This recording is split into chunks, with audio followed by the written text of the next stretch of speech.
Hey everybody, and welcome to another edition of Craft Brewed Sports. I am Mike. Sitting with me tonight is Drew. No Joe in the house tonight. He's off in Memphis doing Memphis things. Right? Is that where he's going, or was he going to Nashville? I can't remember. I think he's going to Memphis. I thought he was going to. Yeah, I think he's in Memphis. No, I think it's Memphis. I think he's going to see a Memphis Grizzlies. You know what I think? You know what I think we can agree on? We have no damn idea. We love you, Joe. Miss you dearly. This is Craft Brewed Sports, the drunkest sports takes on the internet. I'm already messing things up on the stream, dude. I don't like sitting in this chair. Like, the intro was screwy. It's fine, whatever. But now that we're in it, we're good. We got a great show coming on for you guys tonight. We're gonna talk this MLB playoff expansion. Pitchers and catchers reporting, baby. It's baseball season. God, It is baseball absolutely. season. If you notice the table bumping up here, I was going to say Mike's got a chub. raging. It is that time of year, folks. It is raging right now. Yeah. So we're going to talk about this playoff expansion thing that's going on. There's a lawsuit that we got to get into going on with the Astros. And later on at 8:30, we are going to be talking to James Morgan, quarterback from FIU, who just found out he got invited to the Combine. So he's going to come on the show. We're going to talk to him about getting ready for the draft and all that fun stuff. Imagine. Also, I really can't wait to ask him what it felt like to beat Miami at FIU. Like, that was one of the biggest upsets of college football last year. That was very entertaining to watch, too, though. It's very entertaining. I'd love to see Miami lose. It's always great to see Love it. Miami lose. Love it. Because weren't they, like, back recently multiple times they thought they were there? Yeah, well, and then, they've always been back. They keep coming back. and then our boy smacked them back in their place, right? I think he threw for like 160 yards that game, 2 touchdowns, no picks. Like, he picked Keeping them it apart. clean. That's what you got to do. Protect the ball. So we will talk to him a little bit later on, and also some XFL talk. So be sure to share out the show. Help us out. Make sure everybody's seeing this. Top fan, Loudbeard saying I'm in the wrong chair. I know, man. I can't deal with this weird shit either. It is super weird. And Matt Barr saying that from behind the soundboard, me behind the soundboard is going to be worse than Jameis before LASIK. Oh, my God. Yes, that was the other thing I wanted to Did you talk see about. that? I completely forgot about that. Because all right, hold on. I'll hold my tongue for now. I got feelings, though. Yes, let's get feelings. into all this stuff first. Before we do anything, let's go ahead and give a shout out to our sponsor. This is First Pour, brought to you by Dugout Mugs. And listen, everybody, we got the hookup for you. All you got to do is go to dugoutmugs.online/craft and get 10% off your entire order. Drink out of a baseball bat, just like we do. Baseball season's back, baby! So now's the time to do it. Put in your order. Be ready. It's be going to be ready for opening unbearable, day. folks. It's going to be really It's gonna be unbearable. unbearable, It is going folks. to. Yes, it's definitely going to be unbearable at this point. So yes, hit them up, dugoutmugs.online/craft. And drink out of a bat. Open your beer bottles with a baseball. It's one of the coolest companies that I've ever seen. This week, we are drinking Kid in a Candy Store, which is how I feel with baseball season being back. Oh, my God. Everything's going to come back to this nonsense. Kid in the Candy How Store. are you going to ruin candy, too? Dang, dude. This is a 7.5% ABV brew from Weldwerks Brewing Company in Greeley, Colorado. This is what Tavor had to say about this one. They said it's brewed with peanuts, caramel. I said it. I did that on purpose. Yeah. Thank you. I don't have to smack you Well, for that. I admitted on a previous episode that yes, I'm wrong. It is not caramel, and I will train myself to say caramel. You were trolling. Just be honest. I wasn't really trolling. Like, I literally said it, caramel. But I admit now that I was wrong. I'm a big enough man to say I was wrong. Is it fair to ask, is that Youngstown education right there? Probably. Yeah. Yeah, you can blame it on Young. You can blame everything on Youngstown. So this is brewed with peanuts, caramel, milk chocolate, and nougat. They say this tastes like a Snickers bar melted down into a stout. 4.1 caps on Untapped. What do you think of this one, Drew? First sips. I am so nervous. I haven't tried it yet because I poured it out and I had a reaction. It's like, oh my God, that looks so thick. It looks so dark and creamy. I can't wait. But I have high expectations. You say your Snickers melted down into a stout. Like, I am there for that. It is super thick, very thick mouthfeel. Oh, this man. one. I mean, I'm about to dive in, but I just want to say I had Snickers before I had solid food. Like, that was me, right? I went straight from, well, we'll just move on. My man. This is so good. It definitely tastes like a Snickers bar. There's like a little bit of a milk stout aftertaste to it, but 100% tastes like a Snickers bar. Yes. Are you a stout fan? Do you like stouts? I am, but I can't help but shake that it feels like there's something fruity in there a little bit, maybe. I don't know. I probably just didn't wash the mugs good enough last time. It's just hashtag facts. It's just leftover IPA from last week. I mean, the empties are still on the or on the bar outside. So I walked in, I was like, oh, it's been a tough week. It's not tough. It's just lazy. That's all. Man, I'm a big fan of this one. This is stout season, so I felt like this would be a good one to get back into it. But man, we don't even have to see how this one's gonna hold up. It is delicious. We may be hitting up those Labatt's after all, because this stuff is gonna go. It's fast. gonna go down really It's gonna go real fast. I was like, we got 2 16-ounces. That's plenty to get through this show. I do not know if that is going to be enough to get through the show at this point. All right, Can we Uber Eats a Snickers? You know what? Maybe. I'm just wondering. I mean, can we Kroger Rush a Snickers? Shout out to everybody who has shared the show so far. Biscuit sharing us out. Robert Taylor sharing it out multiple times, as always. Drew shared it out. Do we know who that? And then definitely have no idea who that cat Big is. Vic. Oh, Money Blakeweather sharing it out. Thank you, Money Blakeweather, for helping us out. Appreciate the shares, guys. Keep those coming. Make sure your friends are tuning in to see us get nice and drunk on A Kid in a Candy Store by Weldwerks Brewing. Brought to you by Dugout Mugs. Again, dugoutmugs.online/craft. Get 10% off your entire order.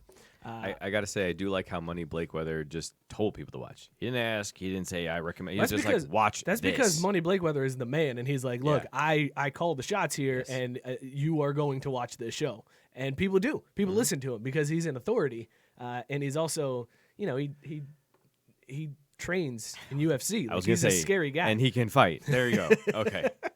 Quit dancing around. All right, let's talk this MLB playoff expansion because all right. First of all, for those of you that don't know, have you heard what they're proposing? I thought it'd be really cool for the show for me to come in and get my first reaction with you live on air. So I have not looked into this at all. Oh, I'm so glad to hear that. Okay, so yes, that was planned. Here's the plan that they're revealing. So currently, right now, there's 10 teams that make it in the playoffs, 5 in each division. There's 3 division leagues. Sorry, whatever. It's stupid. Engineer, can't turn it off. My apologies. So there's the 3 division winners and then 2 wild card teams. The wild card teams play in a 1-game playoff, and then it goes to the top 4 teams. The new proposal is 14 teams. Oh, 7 out. 7 in each league. Right. That's where I was like, dude, 14 teams. There's only like 32. You mean to tell me more? Like almost half of the entire population makes the playoffs? Yeah, and I mean, and the NHL and the NBA already get flack for that. I think the NBA playoffs, frankly, the first 2 rounds could go away and no one would really care. I think in the NHL, yes, half the league almost does make it, but at the same time, man, those playoffs are a grind. Right. And the teams that start those playoffs are completely different than the ones that finish it too. Totally agree. Those playoffs evolve over their period enough that I think it's interesting because the teams change as they're going through postseason. NBA, you know what you got, right? The stars, the teams, it either works or it doesn't. They blow through the first round because there's a bunch of garbage teams in there to begin with. So that one, I would say adjust it. Baseball needs to not make that same mistake. I don't think depending. And again, I guess tell me about what the first round would be. All right, so here's how the breakdown is. So the top seed in each league gets a bye into the divisional round. Okay. The remaining teams now have a March Madness selection style show to figure out who's playing who in a 3-game wild card series, all played at the higher seed stadium. So there's no travel involved. It's just 3 games at the higher seed stadium. So here's how they're doing it. The next highest seed, the number 2 seed, gets to go on TV during a TV show and pick who they want to play out of the 3 wildcard teams. They get to just say, yeah, this is who we want. We want these guys. Then the next division winner gets to do the same thing. And then the remaining 2 wildcards that haven't been selected play each other. And that's the part where I'm like, all right, that's kind of cool. Like, I'm cool with that. Before we dig into the strategy of it, because I do have some thoughts there. Like, this is literally just the OWGs being OWGs. And like anyone who's been in a fantasy football league year to year, you get bored with how you're doing the drafts and stuff. So you just get creative, right? That's how you end up saying, all right, we'll do draft order by whichever kids crosses the line first in this sack race kind of business. So these dudes are just like, yeah, you know what? The playoffs are super boring because we kind of know what's going to happen after sitting and watching this boring game for 4 months. Let's shake it up in November because, you know, we got to do something to keep our heartbeat going and keep us alive so we can keep making money off the backs of whatever. I mean, baseball. It's just old white guys printing money.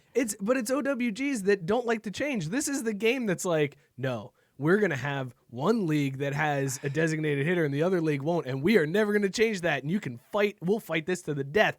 This is the sport that is like all about history and tradition, and they rely on that. So for them to even propose this is bananas. I mean, if I actually trusted they would do something different ever, yeah, okay, maybe to give you credit. But this is just stupid. This is a PR stunt.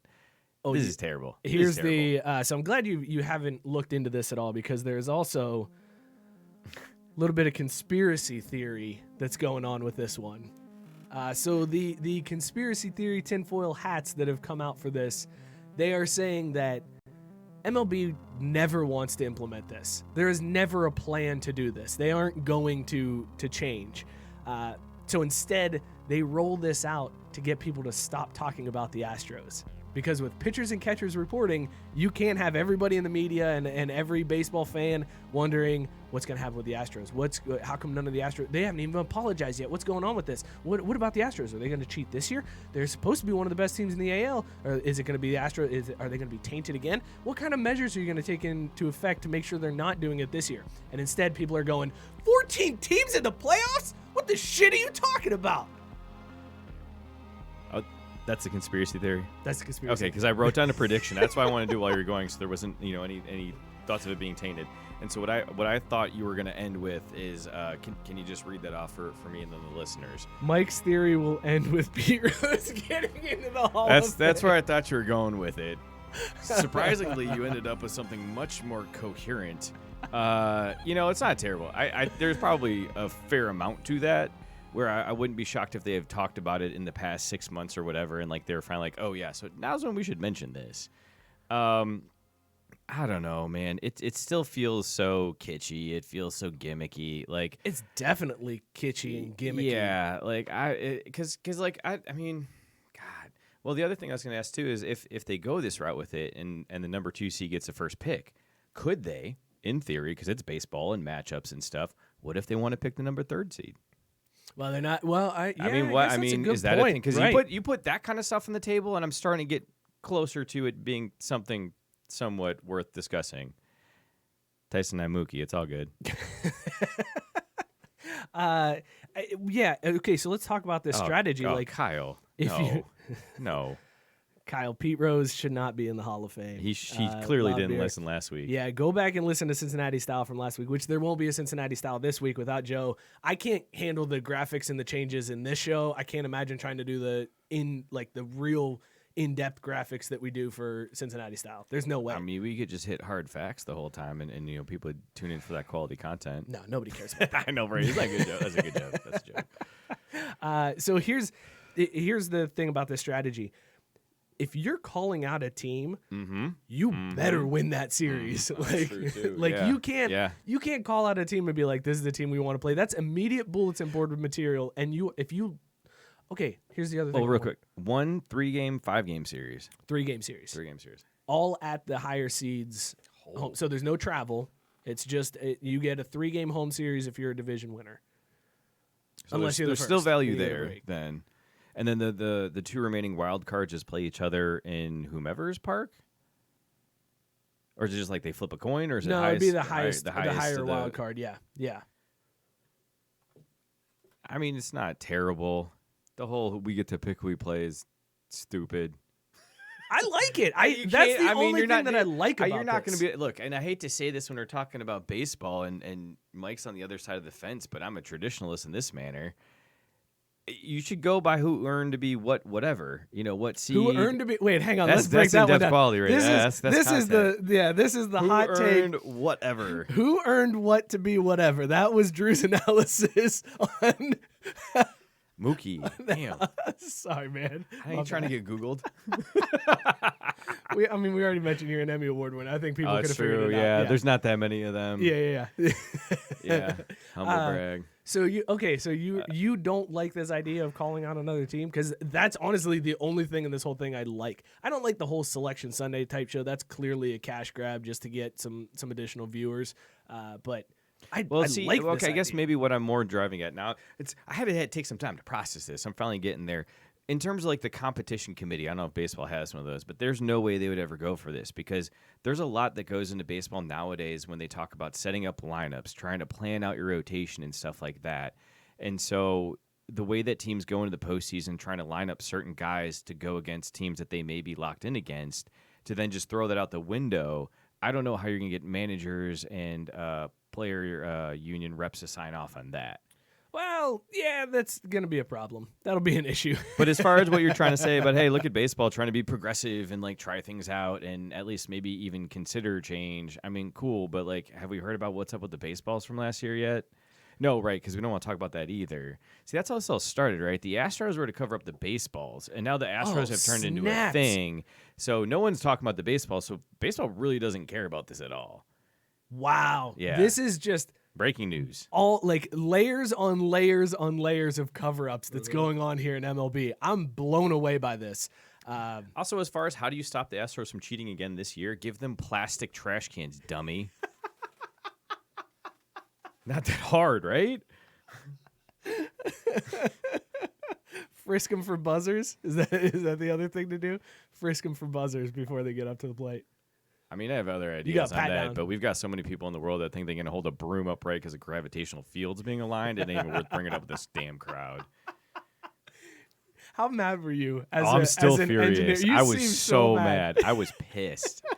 My wife said something about that stupid broom thing, and I was like, what are you talking about? I have no idea what you're talking about. And then she told me about it. I Googled it, and the next 15 minutes, I'm just screaming in my second bedroom about how stupid the world is. Gravitational fields. Whatever. Moving on. See, this is why we need Joe. This is why Joe would have wrapped this all up a long time ago. He would have cut us off long Let's talk ago. about this Mike Bolsinger thing. So this is a journeyman relief pitcher who played for Toronto. And back in 2017, he got lit up by the Astros. It was like 29 pitches in an inning. He gave up 4 hits, 3 walks, 4 runs. He was demoted after that outing and never saw the majors again. So now he is suing the Astros, and he's citing unfair business practices, negligence, and intentional interference with contractual and economic relations. I was wondering when something was going to come up, like whether it was a team that sued for some reason or filed a grievance, against the players, whatever. But now that like there's actually a lawsuit in place.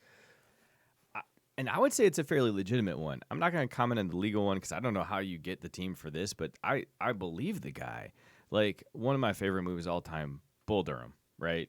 And remember when Crash Davis is talking to, what's his name, Ace, the pitcher guy, and he's going, the difference between the bigs and AAA is one seeing eye ground ball a month. Yeah. You know what I mean? The margins are so slim, and especially with the way that dude got lit up and then he got sent down on top of everything, like, there's clearly no denying he was on the fence to go into it, and then he gets smoked in that game. There's a correlation there for sure, and so I feel for the guy. Yeah, it's and gotta I be think tough, he's got some man. grounds for sure. Because again, they cheated. There's no denying that. There's never been any sort of like, well, maybe no. Like it's flat out they cheated. And as far as the Yankees and stuff complaining about getting beat in the playoffs, like that, I have less of a less of a support of because sure, maybe they didn't tip off every pitch, but like at least there was something there. This was a very isolated situation where they did this, they cheated, they rocked this guy, and then his career ended essentially. Yeah. The playoffs are so much else in play in a multiple game series. I have a little bit harder time with personally. Well, then I start to wonder like how many other guys suffered the same fate. Like that's what you don't think about when it comes to a story like this. Is you don't think about the residual impact of guys who these journeyman relievers who are just bouncing around, just trying to make a living, and they get picked up, and that's the outing that ends it for them. You know what though? I just changed my mind. I'm supportive of the Astros. And here's why. If the Astros don't cheat like they did and win those games and perform as they did on offense, then maybe my boy JV, Justin Verlander, doesn't get the output he needs to still be a top-producing pitcher, and then we are all deprived of Cade Upton in the spotlight. Nobody wins there. Wait, hang on a second. You're telling me your stance here is that the only reason why Cade Upton is in the spotlight is because Justin Verlander can pitch? Is that what you're trying to? Is that this load of malarkey you're trying to sell me right now? Not necessarily, but we wouldn't see her on SportsCenter. You know what I'm saying? She's getting exposure in other channels that are much more easy for me to obtain, we'll say, without having certain eyebrows raised. If I'm watching SportsCenter and she pops up there on like 6:30 p.m., I'm like, I don't know, babe, I'm just watching to see what the scores were from this morning. I want to talk about this tweet that came through from minor league baseball, the real baseball, my favorite form of baseball, minor league baseball. So they tweeted this out this week, and they're asking for what is the perfect trio. So when it comes to baseball games, what is it that you are looking for? So let's start with best overall concession item. Hot dog, brat, popcorn, pretzel, nachos, or ice cream. I'm kind of disappointed. Let me just start off right now. Yeah. I'm kind of disappointed that the ice cream is not the ice cream in the helmet. They just have an ice cream cone. And if I'm at the baseball game and I'm getting ice cream, it better come in a mini helmet. That's the only way I'm eating ice cream in a baseball game. It's out of a mini helmet so that I can feel like I'm a little leaguer again and we just won and the team went to Dairy Queen. But it's also kind of shitty that there's no beer listed on here. Like, beer's the answer, right? Well, I was going to say that's answer. probably why it's not on there, because it's just kind of like a given, right? I thought you were going to go. It's also food items, too. They didn't include drinks. This is all food items. So I'll give them a little bit of a pass there. Ice cream can turn into a drink. Matt Barr chimed in. A beer is not listed. This list is invalid. Also, Cheryl pointing out Cade Upton has been in Sports Illustrated. Who cares about Sports Center? So there you go. She has been sports related. Breaking news. Cheryl still subscribes to magazines. I can't remember the last time I actually picked up a Sports Illustrated. I had a subscription last year. I just didn't renew it. Oh, okay, that's fair. But yeah, that's totally fair, Cheryl. You're right. I also wrote it off. But at the same taxes. time, like, why do we need to limit the channels that Cade Upton is on? Kind of like Mike last week with, well, would it be Shakira or J-Lo? Why do I have to pick? All right, so what are we going with? Best food item. I'm not saying overall concession item because overall concession item is beer, but best food item at the ballpark. I mean, personally, I would go with Polish sausage. You would. Or I would, absolutely. You would. Or elephant ear. But that's kind of more of a carnival thing. But I don't think I've ever seen elephant ears at a ball. I'm just throwing it out there. I've knocked over small children to get to the elephant ear stand before. No, it's got to be hot dogs. Hot dogs is the answer, right? No, I mean, like, if I'm gonna stand in line at a concession stand, I want more than a thin little floppy little hot dog. I want that thick, juicy Polish sausage. And there's our join for next week. That's how the show will be kicking off. And Tyson, go ahead and have a feast on that line that Drew just put out there. Best souvenir. Is it the hat, the ball, a bat, T-shirt, a pic with the player, or an autograph? Here's my thing. I can't do autographs anymore. Like, I can't physically do that because these guys are younger than me. Like, it feels weird to ask somebody who's younger than me for their autograph. And I mean, and the thing that always kills me, again, Mike, we both work downtown, and I know you see those dudes standing outside those hotels when teams are in town. The ones that kill me too is when they're standing outside the hotel for like the college basketball players signatures and the coaches, and it's like it's not even like at least Nova. You know what I mean? It's like who do I really want to throw shade at? It's like Dayton.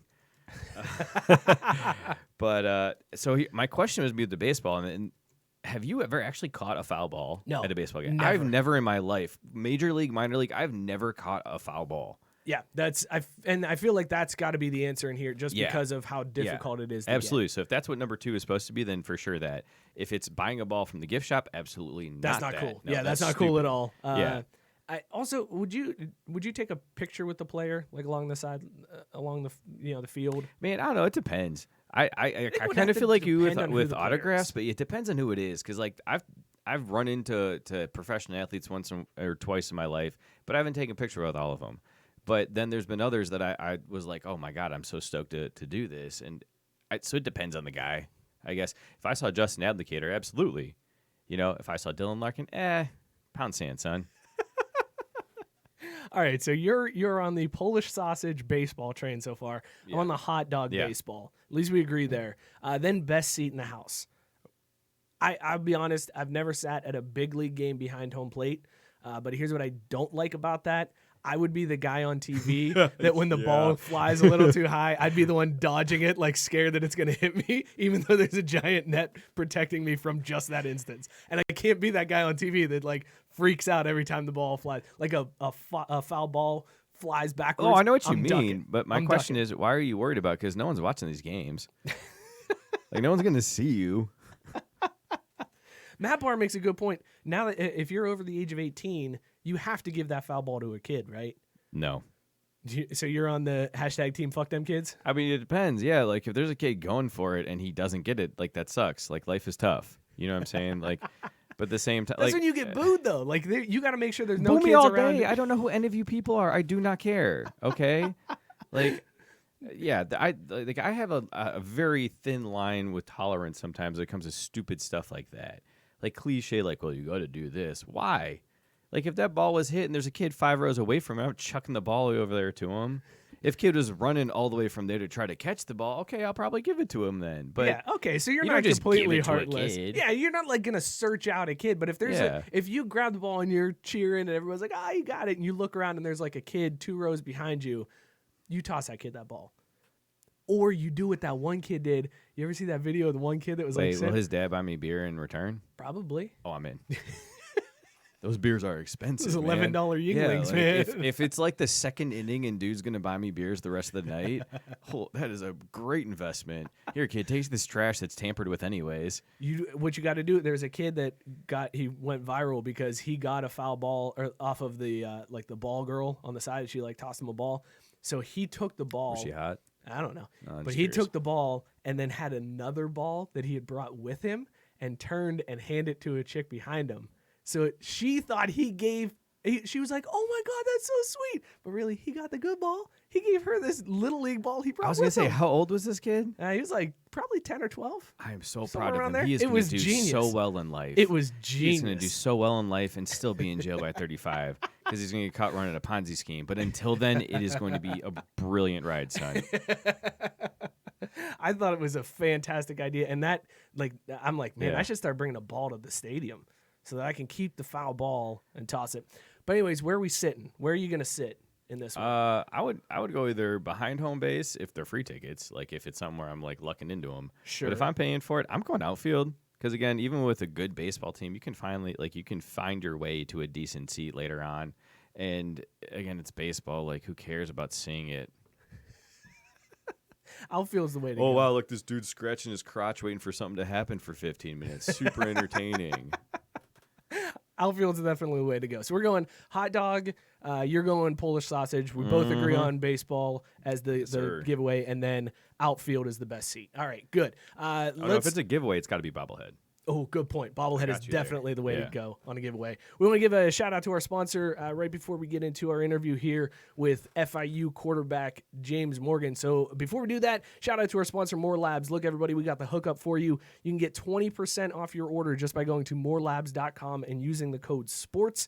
When you're drinking heavy like we do around here, you need to wake up and function the next day. And Morning Recovery lets you do that. 1 bottle while you're partying, up to an hour after you stop drinking, and you are going to wake up the next morning feeling great, guaranteed, or your money back. Morelabs.com. Use the code SPORTS. I will say they saved me Friday night. I Yeah? don't remember how I got in bed, but I did remember to take my More Labs, and I woke up the next day. I was like, all right, well, I need some bacon and eggs, but what are we doing today, babe? Every time it just comes in clutch. All right, well, let's get into our interview for this week. And this week on the show, joining us, the former now quarterback from FIU. He also spent some time at Bowling Green. He has been invited to the NFL Combine. Future NFL quarterback James Morgan. James, how's it going, man? What's up, fellas? How you doing? Great, man. Thanks for taking some time to talk with us, man. I really appreciate it. So let me ask you this right off the jump, man. What was it like when you started off at BG and then switched to move down to FIU? Leaving Ohio to go to Florida is like a dream. Congratulations, man. How did I it appreciate feel? that. How did it feel to get out of Ohio? Yeah, I've steadily been making my climb south throughout my entire career. So I started in Green Bay, Wisconsin, and obviously Oh. that's known for how cold it is. And then going to Ohio, which I mean, I swear the weather is bipolar in Ohio. It'll be like 60, and then the afternoon it'll be like 20. It's insane. And then going to Miami. So yeah, that's a selling point for me now. I got to tell the scouts I can play in it all. You know, I got the winter, I got the heat. I'm used to it all, man. But I'm happy to be happy to have spent the last 2 years in Miami. That's for sure. Now, is FIU a big party school? Because I got to be honest, the first image that popped up when I Googled it was a girl in a hammock out front of the main campus building. So FIU is kind of unique. So it's got kind of like its own little campus deal that's pretty enclosed. And then Miami is like downtown Miami is probably like 15, 20 minutes away. So I kind of like pick and choose, you know what I mean? Like if you want to go out, it's right there. If you want to kind of stay in, you got that too. So it's nice in that way, I guess. That's good. So when you make that transfer from BG to FIU, what were you like? What was the reasoning behind that? What made you decide, you know what, I'm going to go play for Butch Jones?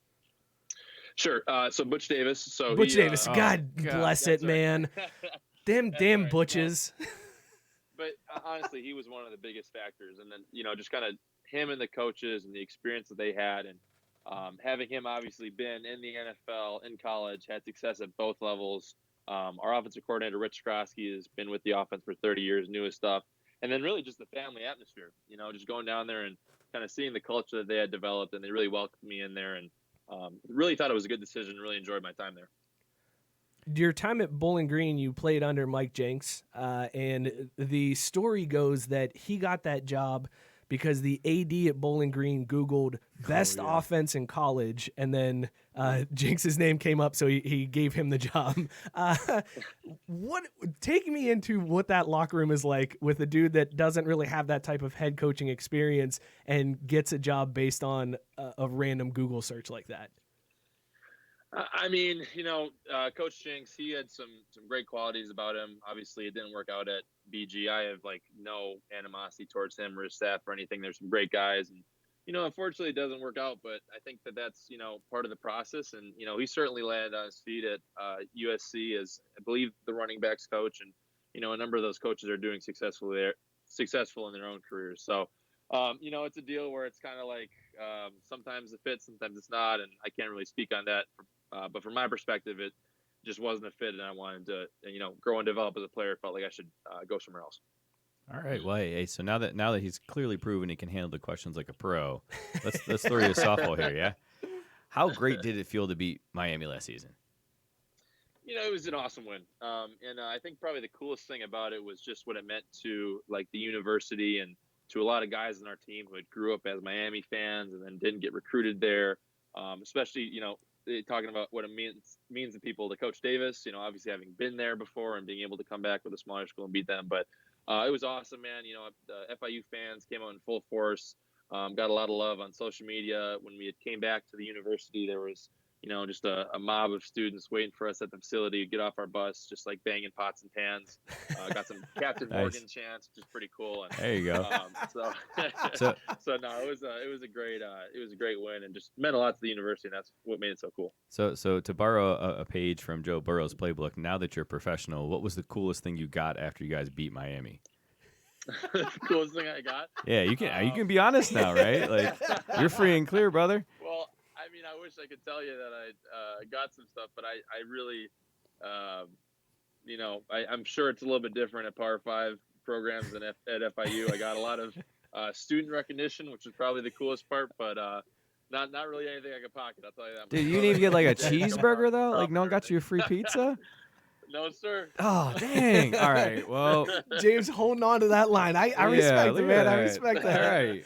Well, we do know that they do give out there is, you know, some gifts that are allowed, and that comes in bowl games. And you did have the privilege of being a part of a couple bowl games in your career. What was the best piece of swag that you got from a bowl sponsor?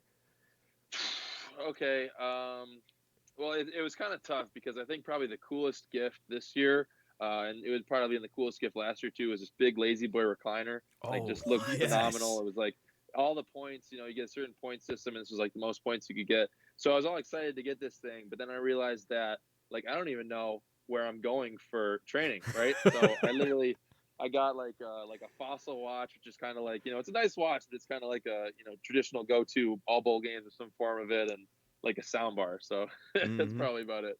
I picture like this being like a Price is Right type situation where you get the lazy boy and they're like, all right, man, well, you got to take this home right now. It's like, well, I can't. Well, sorry, then you're leaving it here. Right. Well, man, congrats on the invite to the combine. That's fantastic news. Thank you.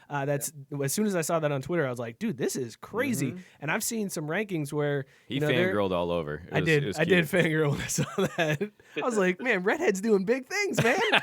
I respect it. But so once you get that invite, tell me what goes through your head. Like, are you like, all right, this is my chance to finally prove it? Or was that sort of validation that a guy from a smaller school can make it at that, that bigger stage? Yeah, I think I definitely look at it as an opportunity to just, just compete with some guys and kind of, like you said, prove that, a small school guy can, hang with everybody, has an NFL skill set. Like, I can go out there and rip it, just as good as any quarterback in this class. And I'm really excited to do that. And so that's why I've been trying to just put in as much work as possible to, just show scouts that, and coaches and GMs who are there that, I can play. And I really believe that. I really full-heartedly believe that. And I can't wait to go show it. So you mentioned preparing for it. It's like, what kind of stuff are you doing now? Because just kind of give us a sense of, you go through the season, you're practicing, you're installing game plans and all that to play a football game. But now you're going into the draft. I feel like, is that a tough shift to go from prepping for actual live football to what the combine will to put you through? It's interesting because it's, you're doing these drills and you're probably going to do them like 1 to 2 times, and that's it for the rest of your life. Like, it's not like anything else that you're going to be doing. Like, how many times are you going to 40? So it's an interesting kind of shift. I think probably the coolest thing that I like about it is it's very like, for me, there's nothing else besides football, and that's what I love. And even if it's not necessarily football, even if it's like going on, so I'm training at ASPI in Tampa, which is has been a great couple weeks so far, and I think they're really doing a great job in preparing me. But even if it's like 40 stuff, hip stuff, 5-10-5 alignment, that type of stuff, it's like kind of exclusively my focus right now, and you can really tell like. For me, it's really cool to kind of realize it's a profession now, right? It's like a job, and I absolutely love doing it. And that's what makes it so fun, and it's fun. But yeah, so I definitely I'm excited about the combine. I want to put some good drills out there, but yeah, I really want to get back to that football, man. That's what I'm really that's what my passion is. Itching. He's got the itch. Wrap it up. Yep. I was gonna say I can hear it too though. Like, it's weird, but man, I miss practice. I do. Yeah. I playing my rec leagues and whatnot, but practice, man, practice was always fun because you could get better at your craft. So I could see how that definitely awesome. Yeah, just sit down every day, focus on that, and 24/7 eat, breathe, live football. That's cool. Yes, sir. Yep. James, you're so we're getting into the draft season. All the mock drafts are coming out, and we're starting to get into where the analysts are figuring out who they think is going to go where. What's the team that you are just crossing your fingers? That's the one I hope I go to. Is it the hometown Green Bay team, or where are you looking at? Sure. So to be honest, literally whatever team gives me an opportunity. Yeah, I knew it. And I know that's a very like cliche answer. And I mean, if I get drafted by Green Bay and get on that team, that would be a dream come true for me. But if I get, picked up by the Chicago Bears and we got to play Green Bay every year, then I'm gonna do my absolute best to beat them every year. And that's kind of how I'm looking at it, man. All I need is a chance and to just go prove and show my stuff. What's the team that if they draft you, you're like, trade me, just get me out of here? Man, nothing, the Lions. Man. Be honest. Just get me on there, man. You can say the Bengals, man. It's fine. We're here in Cincinnati. You can say the Bengals. Hey, but even if he gets drafted by the Bengals, he will have a cheering section. We got you. Yeah. Like, we will show up in force because those tickets are gonna be $5 with this squad. Let me tell you. Great. There we go. James, as we kind of look at, like, I was watching some of your game film, and then you see, some of these guys that are in the league now that are kind of revamping how the quarterback position is being viewed. We would see these guys that came up that are very run first, and it was like almost like a novelty thing, and now that's becoming more of the norm. So when you see guys like Patty Mahomes, Lamar, Russell, Dak, like, do you feel like that quarterback position at the NFL level has changed dramatically from when you started watching football, and how are you planning to adjust to that? I think it's really cool how like each guy is kind of bringing their own style, and there's so many different like types of ways to play the position, right? You got the Tom Brady, traditional, not really a runner like stands, and he's really like doing a lot of great things. Obviously, you got the Pat Mahomes who can make every single arm slot throw available, kind of like the same type of thing with Aaron Rodgers. You obviously got Lamar Jackson who's doing his thing athletically. So I think it's really cool that each guy has his own individual identity, and I think for me, just kind of knowing my strengths. Obviously I'm more of a pocket passer than a runner for sure, and I think I'm capable of making plays with my feet when I need to, but my forte is going to be getting back there and just ripping it and picking apart defense. And but I think with all that being said, I think that there's a lot of different ways to do it, right? And that's probably the coolest thing about the NFL is you got the time to install for different guys, and you got coaches who are willing to do that, and just super excited to be part of that type of an offense for real. Man, that's awesome. I was saying, I can hear you, man. You're stoked. Yeah, this is cool. Yeah. I can't wait. I'm gonna watch the draft this year. I'm gonna do it. So let's Yes, sir. let's get a message out to the fans of whatever team does draft you. We'll insert the team name later, but Okay. take a chance here. Somebody just drafted you. What's the one thing you're telling the fans of that team? Man, if they draft me, they're gonna get the hardest working guy who just absolutely loves football. I'm a leader, I'm a competitor, and I'm gonna do everything it takes in whatever capacity to help your team win games. And that's really my ultimate goal. I want to be in a team. That's my goal at the end of this process, and I'm gonna do everything possible for GMs, for fans, for everybody to win some games, man. To really, leave my impact on an organization and help them win. We've got some comments coming in on the Facebook live feed, and they said you are ready for the combine, man. You got the business answers, A++, like you got it down, man. Appreciate that. Did you have any type of training? Like does FIU offer anything like that for quarterbacks to be like, listen, you got to go through this. You're gonna be talking to the media. Right. Like, here's some Talking to classes idiots. right. Asking the same I'll say dumbass at questions. Bowling Green, I took a lot of communication classes, and then at FIU, I took a lot of local government classes. And especially with local government, you're going to have a lot of angry people, and you got to be able to find a way to communicate things in different ways. So I guess I'll attribute my success or my prowess, as if you will, to that, I guess. So then once the career is done in the NFL, you've had a long, successful career. You gonna be running for Congress? Is that what? No. So down the road, hopefully, is law school. That's kind of my plan, and just kind of didn't want to do that. So I graduated from Bowling Green with a pre-law degree. Didn't want to do law school while I was still playing football. I thought that would be an incredible burden. So That'd be a little tough, Yeah, man. I can imagine. Damn. Yeah, right. Public administration grad program, and I'm a class away from graduating that, but I'm taking that next spring to focus on football right now. But was a great experience for the last 2 years. Definitely, it was pretty cool to see kind of the local areas of Miami, especially, and how diverse and how much different people there are down there. It was really cool. Are you gonna go like trial law? Are you thinking like agent style? Maybe work that angle. I'm not sure, man. I got a lot of possibilities, and I guess I know what I want to do, but I don't know exactly what I want to do. Well, So I think Patent kinda attorney, man. That's where the experience Bucks are at. You work 9 to 5. You I mean, bill all them hours. Let's face it, Patents. it's football player first. Like that's the goal at this point. So law school will be there several years down the road, man. Down the road, yeah, no doubt about it.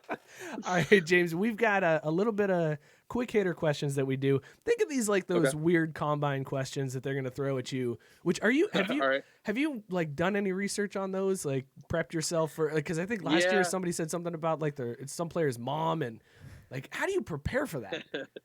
Yeah, I think there's definitely going to be a couple oddball ones in there just to kind of gauge how you think. I mean, one of them that was presented to me was like, you got a paperclip. How many different uses can you do for a paperclip or something like that? And, I'm just in my room trying to brainstorm like, okay, chain, like catapult, placeholder. So, I've had a couple of them, but I'm sure there's going to be some strange ones come Indianapolis. So they didn't encourage you to go, well, but what kind of paperclip? Or like, you're talking like, those metal ones with the plastic coat. Like, I mean, really, you can turn it on its head. Flip the script. That's right. What script, would yep, you there you do go. with a paperclip? All right, man. Well, we won't go that crazy. We're not going to ask you about paper clips, but we are going to ask you some very serious debates that go on in our Facebook group, and we'd like to have our guests weigh in and give some deciding votes. So let's start this one off. This is more important than the combine. Yeah, this is, and I'll be sending this to Mike Brown in Cincinnati. So just know, There you go. Yep. plain cake donuts, yay or nay? Plain cake donuts. So like, what we're talking, just like straight up, no glaze. No glaze, just nothing. Yeah, I can't do that. I gotta have a little I was bit gonna of say, I knew Exactly. you Yeah. were You don't Yeah. seem like a plain cake kind of guy, man. No. Nothing plain about me, man. Jordan or LeBron? That's a real tough question. Now, everybody, I was Jordan for the longest time, but then when I was in, Ohio for Bowling Green, I gotta kind of go to LeBron, man. Just the playoff stuff that he has done, it's just like it's incredible. Like especially whenever they lost to the Warriors, and he literally just carried the whole team, that whole playoffs, man. Dude's a stud for real. He's a beast. That's maturity right there. Yeah. You're hearing GMs. That's maturity in the way he chose that answer. Let's talk baseball for a second. Bat flips, yay or nay? Yeah, man, all about the bat flips. Those things Hell are yeah.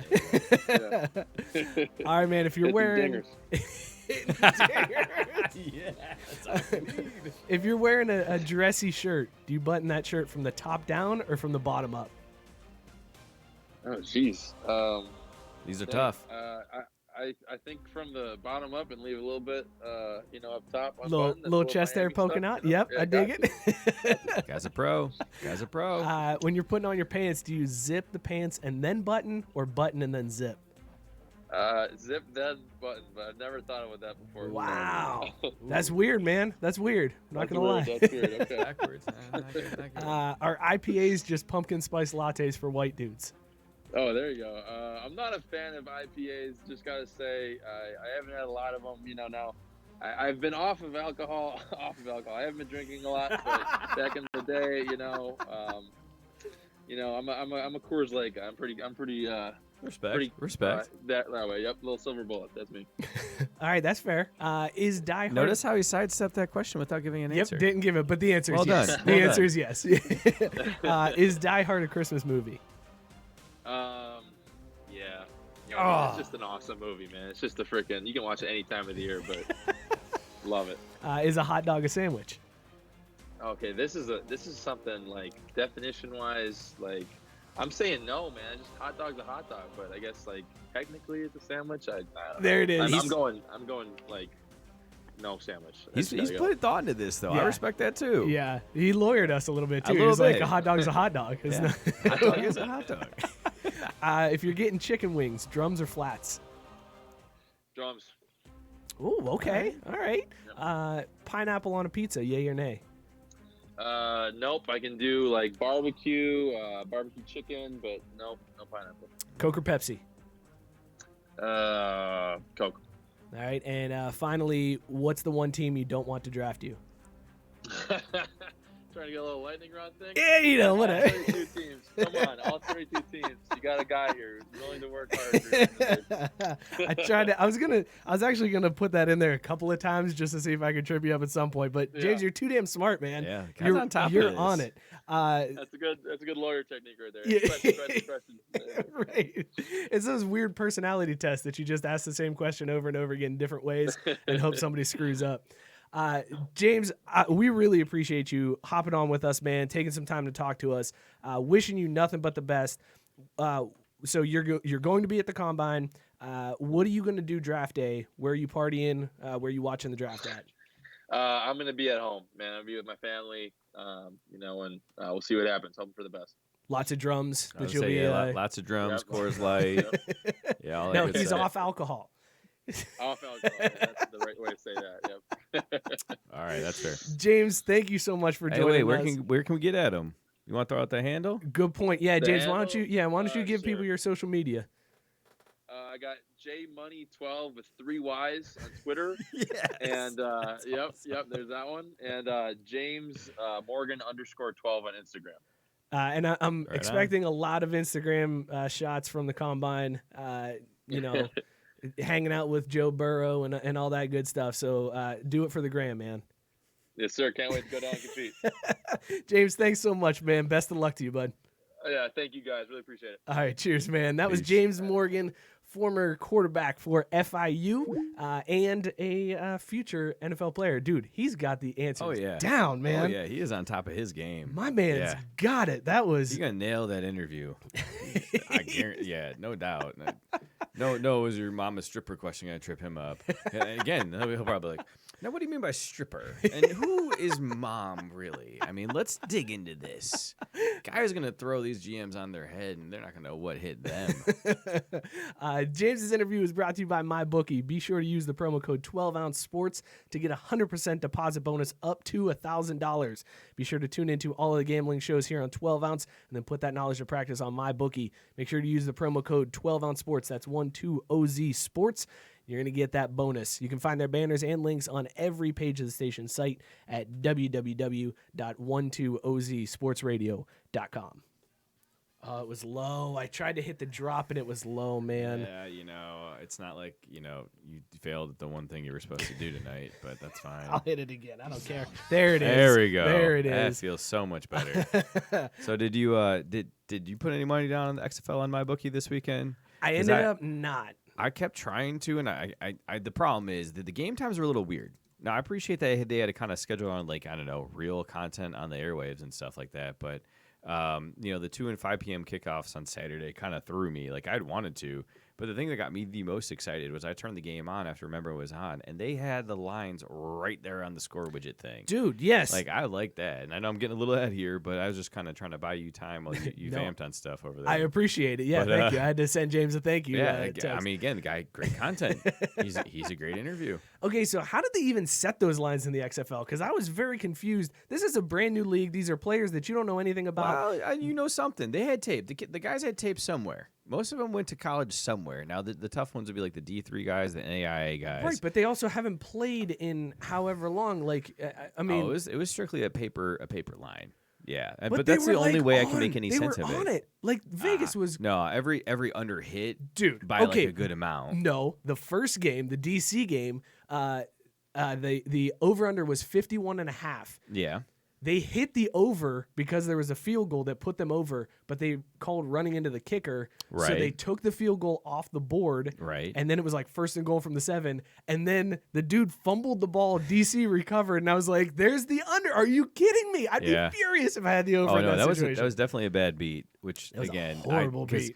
That was the worst beat. Which was one of the best parts I liked about it. They were talking about gambling constantly in the broadcast. Yeah. I'm like, oh my God, you know me. Well, I think they realize that you got to do that to get these fans interested. Like you need people to watch this content, and the best way to do that is to make them put money on it. And honestly, that was the biggest thing too, is that the league this weekend did not feel gimmicky. No. There were differences. It didn't feel gimmicky. The way that they leaned into the betting in that first broadcast on ESPN felt a little gimmicky, but they also didn't double down on Sunday either. So I think they kind of like self-scouted figured that out. Fox didn't do it as much in the late game on Saturday or Sunday, but other than that, nothing felt gimmicky to me. Yeah, it's kind of weird. Like, who was your favorite broadcast? Because we technically had 4 separate types of broadcasts. Like, even the differences between Fox and Fox Sports 1 was different, and like between ABC and ESPN was different. Even though they're the same companies, the broadcasts felt very different. Right, because on the ABC one, they left the dude drop an F-bomb on live TV. That was awesome. When they started interviewing dudes in game, I'm like, all right, somebody's gonna drop it. When they start interviewing offensive linemen in game, like honestly, and it's like, hey, you just got into a fight, like, maybe give him a breather. Right, like, yeah, you just got a 15-yarder for shoving some dude down, and then you took your helmet off and started swearing at someone. Would you like to tell me how you feel about it? Fucking job. That was awesome. It was fantastic. I was watching that with my wife, and she was just kind of sitting there, not really paying attention, but just like kind of aware that football was on, and then she just like snapped her, she's like, Did he just say that? I was like, yeah, they messed it up. You want to hear it again? Rewind. I like that they muted for like 7 seconds after he dropped it. Like, it was like, dude, you got to work on this delay. And the kicker is, going into that, you had to expect it too. Absolutely, like, yeah. If that's what you were going for, you had to know that you were going to have all kinds of like interference coming at you. Which again, that's what I love about getting that in touch with the live game is even hearing that. Like I love hearing in the NBA every once in a while you hear them talking garbage to each other. Yeah, and you hear the stuff they say, and like man, those guys they dig. Oh, it's great. I couldn't hack it with some of the smack talk that goes on in the NBA. But you're right, though. That was like one of my favorite parts of the whole league was getting to hear like the coaches calling the plays hell yeah. into the heads. Like, oh, yeah. Every skill position player, the quarterback, they all have that idea. That's fantastic. Awesome. Guarantee the NFL steals that idea. Like it's gonna happen. Well, maybe. The one thing with that is part of it is they have that 24-second play clock too, right? The play clock is shortened, so it's almost like, well, we have to do this. I don't know if I see the NFL doing that because one of the things I heard, I think it was the New York coach was on the radio yesterday, and they were talking to him. He had given up play calling duties on offense, and they're like, "So how'd that feel? What was that all about?" And he said that basically when he was calling plays back in the day, he would call in a primary, he would call in one for him to alert to, and he'd call in a third play for the quarterback to like so the first one would be call play A, we're going to kill it and run this instead. But he also had an alert too, so that if there was like an all-out blitz, they alerted that. So he essentially was calling in 3 plays. And he goes, with a 25-second play clock, I couldn't do that. Right. So I had to bring in someone who could call play faster and call that run-pass option stuff because, like, again, when you're that short of a time frame, that's how you get options as far as the quarterback being able to decide. But you can call those plays, like they're allowed in the headset up to the snap of the ball. So you can make those reads and call it in quickly. So they were calling one play, and you remember like the verbiage on those plays? Dude, that was crazy. taking time. Like, It was no crazy. way you're calling in 3 of those things. Even you know what I mean? Like even if you're in the headsets of the guys, which again I thought was cool too. They'd call in the play with like razor Y banana, whatever the hell it was, except there'd be like 18 more syllables after all of that. And then the coaches would coach too, which is cool. Yeah. And he'd be like, oh yeah, hey Marcus has come your way, or hey if they tuck in here, go over the top or something. Right. They were throwing in coaching like it was so awesome. It was that was likely my favorite part. The kickoff rule I think is cool. I could see the NFL taking that kickoff rule as well.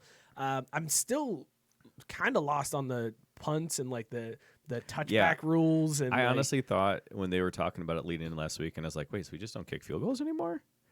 So one of the teams lined up for a field, I was like, oh shit, they can still do that. Okay, right, but it's cool. There's really no need to when you can score 9 points after like with a that's touchdown. true You don't too, necessarily need it. Like they're trying to encourage. That's what Trey was saying last week. Is they're trying to encourage the offense to go for it more and avoid punting. They want Madden. They basically wanted you to play Madden. Who doesn't want Madden, right? And those games moved too, man. They were wrapped up in like a tight 2-hour window, maybe a little extra. Like it was going. Well, it's a running clock except for the last 2 minutes. I think that helps a lot. It felt like they weren't that much faster. Maybe it was just the couple. Like that DC game seemed to last 3 hours, and maybe it was just my perception of it because I have kids screaming in my ear and I'm trying to watch football. Some of that, yeah.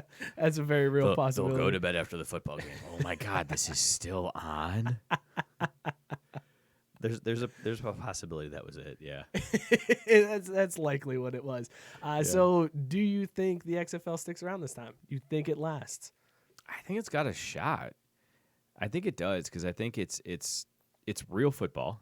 Yeah, it's quality. I mean, it's not top quality. The execution was a little iffy, but again, it's their first week back from like Trey. This was his first action in 15 months or something. Right, first game action since college. Yeah, and so you got to kind of understand that there's probably going to be a bit of a learning curve or whatever there too of guys like knocking the rust off. But I don't see why it wouldn't. And I think the AAF last year I don't think wasn't working.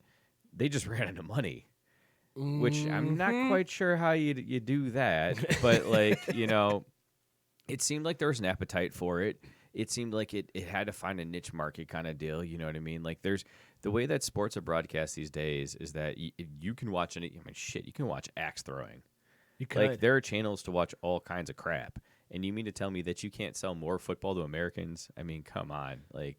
So here's what I'm concerned about. The initial numbers, I think it was like 3.3 million was the numbers that were reported. By comparison, the AAF did 2.9 million its first weekend or first game or whatever. Wait, what were the numbers? I wasn't listening. 3.3 million for the XFL and then like 2.9 for the AAF. The problem with that though, it did better than the AAF, but not by much. Well, wait, and so those are the ratings, right? Yeah, whatever. What was the attendance too, though? Not good. Did you see? I mean, did you look at the stadiums? Wow, which stadium? Because again, sticking them in whatever it was. Well, they're playing in like soccer stadiums, which the ones are that were in already the soccer stadiums didn't look terrible though for the optics. And again, with those games, they moved.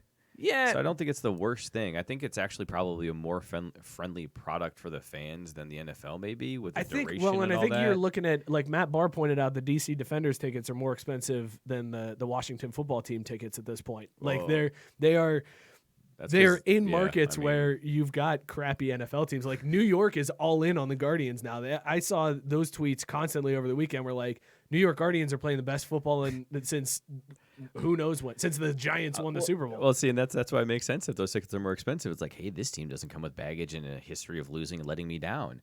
I can pay money, go get hammered, and if the team still loses, I'm not out of anything. I have no skin in the game. But the problem is that plus they gave them all like free foam stuff. Did you see that? Yeah, they did. Like they're like free props that they give to all the fans. It's like, hey, pretend like you know who we are. And like, what I want to know is, the next interview we need to get is the people that dressed up for the games. Yeah, I want to talk to those people. Yeah, that's a good point.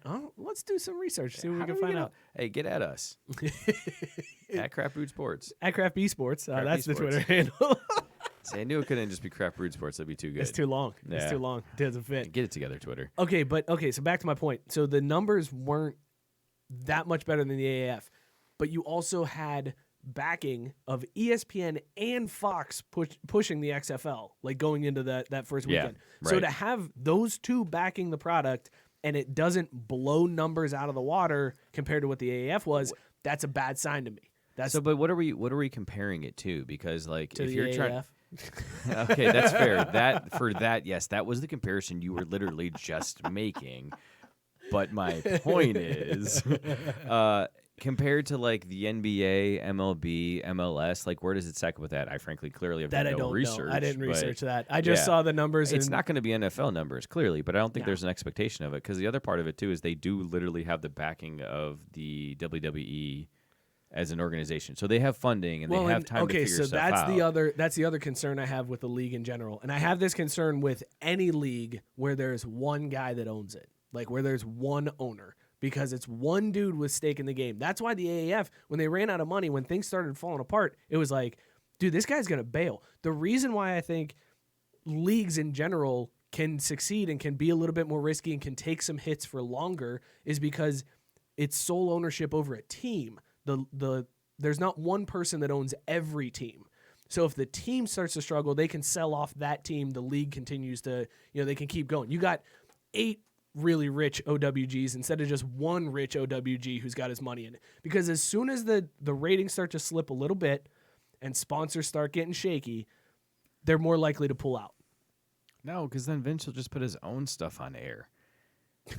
I mean, like, he is so hard-headed. There's a part of me that thinks he doesn't let this fail, period. No one else could watch but him, and he'd still keep the league alive. He's like, I'm going to be right about this. I don't know, man. It failed the first time around.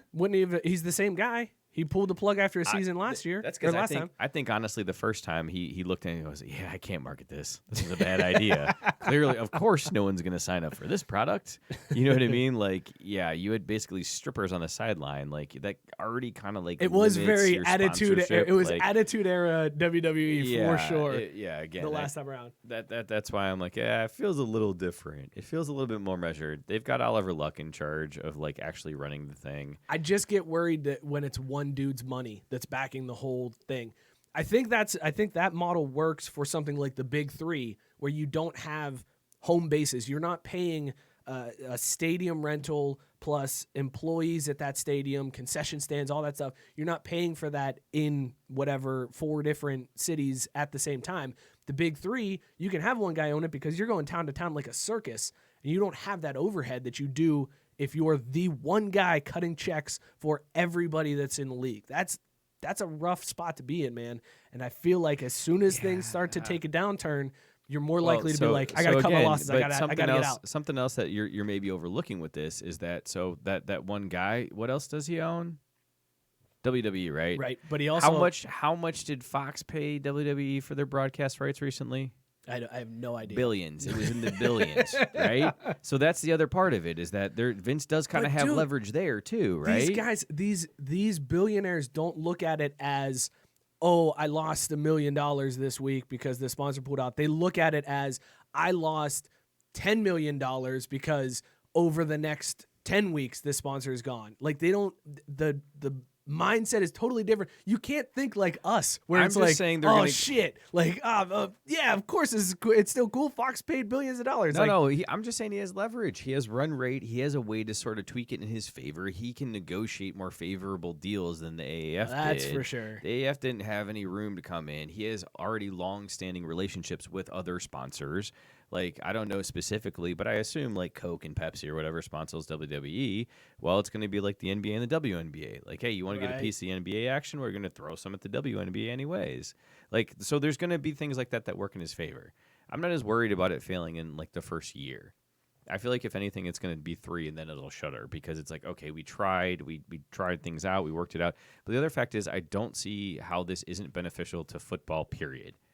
Because again, those kickoff rules, I don't know if anyone else was exploring those, but I don't know how every other league, college, NFL, how they don't adopt that. It makes so much sense for player safety if that's what's important. And having a league where you can literally try this out and see if it works. Because in theory, you could say, like, let's do this thing. And then you try it and like, okay, yeah, that was so dumb. That was so stupid. But having a venue where they can do that with real live actual football that does but doesn't matter.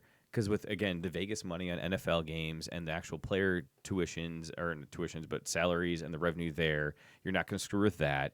College, I mean, they can't even get their shit together around a playoff and all that stuff, let alone like actually changing material rules.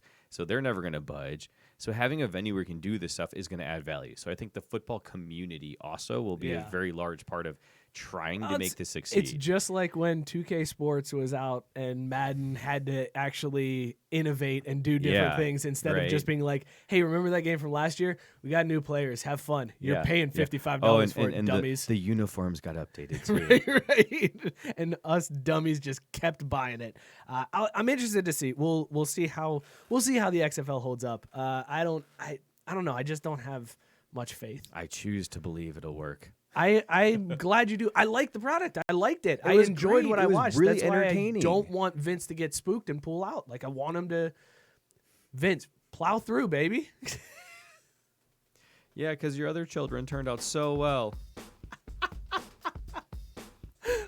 Let's talk about this beer one last time. This is Last Call, brought to you by Tavor. Use the code 258023 on the payments and credit screen, and you're going to get $10 off your second order. That's 258023. Stock up your beer fridge with Tavor, just like we do with this week's beer, Kid in a Candy Store from Weldwerks Brewing Company. What do you think, Drew? God damn it, this is good. It's so good. It's so good. It kind of softened. There was a little bit. Oh God, I have a lot left. Nice. I haven't even gotten my second one. And here's the thing. I kept looking at you because I was like, man, I don't want to crack this too soon. But I'm like really. No, it's just because there's so much going on over here. He's I'm working freaking hard, out, folks. He's trying really hard to put on a subpar show for you. Don't worry. You dick. Yeah, because I clearly have no hand in that whatsoever. No, it was great. It was a great beer. It was sweet, but not too sweet. You know what I mean? It still had some of that like stout bitterness and like base to it, which is great. I love it. I don't know if I'd say it's Snickers melted down because I didn't taste the peanut, but that's good. Because again, a lot of times peanut shows up and like kind of like just that's all you can overpowers taste. everything. Yeah, so I thought it was great. I got a little bit of nut from this one. A little bit of nut in my mouth from this one. Yeah. It's solid, man. This brew It's got me feeling a little toasty. really I'm having good. issues with this like arm thing. Like I've smacked it 3 times now, and I can't figure out how the hell to pour more beer in my bat. But this is definitely one that I would order again. It is super smooth. Yeah. It's probably one of the best stouts I've ever had. I know Robert Taylor had said earlier this was one that he had and he loved it. I can see why. It's a fantastic brew. If you see Kid in the Candy Store out and about, 100% pick that one up as I fight back a burp because, good Lord, it's good. What would Joe say about it? Joe would say, mm-hmm. That was a good effort. That was a good try. It's hard to get that bass, you know, Joe with would the high not. pitch. Joe would not give this one. It's good. This would not get a. It's good. Mm-hmm.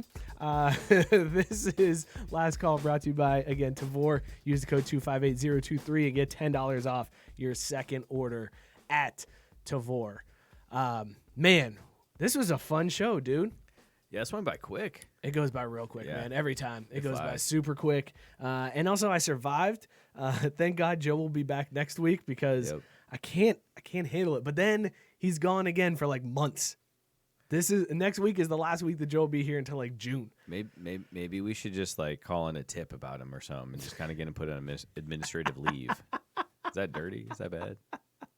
I kind of dig it. I right, like right. that play. He cheated on his SAT. No, you got to do something like failing his background check that the coaches had. That's to what I take. was thinking, but all the things I thought of, I didn't want to actually put on tape. So I went with that. He has unpaid parking tickets. Well, thank you guys so much for tuning in. We really appreciate it. Thanks again to James Morgan for joining us. Be sure to follow him at all of the social media, JMoney with 3 Ys 12 at Twitter. And then I can't remember what the Instagram was. I was shocked you got that part. I was like, damn, did he write that? No, he's got this from memory. I got that, bro. And thank you to all of you that shared out the show. Chris America, Memo sharing it out, Glenn helping us out, Clark, Katie, shout out Katie, Mitch sharing out the show, Cheryl, thank you so much. Moms, you're the best. Tyson with the comment, they're still doing this. Okay.